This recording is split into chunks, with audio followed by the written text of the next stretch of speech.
যিসকলে বিশ্বাস কৰে সেইসকলৰ কাৰণে মই ক'ব বিচাৰিছোঁ যে আপোনালোকে কিবা কাৰণে যদি নৰ্থ ইষ্টত টয়লেট বনাইছে, মই বাৰম্বাৰ কৈছোঁ আপোনালোকে ভাঙি নেপেলাব, একো নহয় আপোনালোকৰ। উত্তৰ পূবত কি কৰিব মই কৈ আছোঁ, সম্ভৱ হ'লে আপোনালোকৰ বাহিৰ ফালে যিখন ৱাল থাকিব, দৰ্জা থাকিব, প্ৰথমতে তাত ভেণ্টিলেটৰ ব্যৱস্থা কৰিব।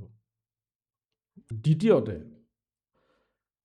সদায় পৰিষ্কাৰ পৰিচ্ছন্নতাটো ৰাখিব লাগে। কেতিয়াও আপোনাৰ শৌচাগাৰ লেতেৰাকৈ ৰাখিব নালাগে, কাৰণ শৌচালয়ৰ যিখন মুখ তাত ৰাহু গ্ৰহৰ অধীন বুলি কোৱা হয়।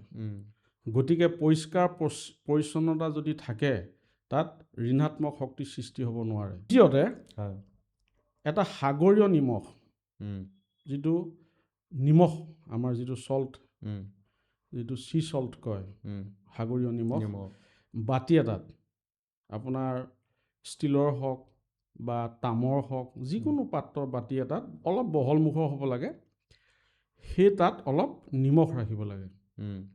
আৰু সেই নিমখটো সপ্তাহত অন্ততঃ এবাৰ সলনি কৰিব লাগে।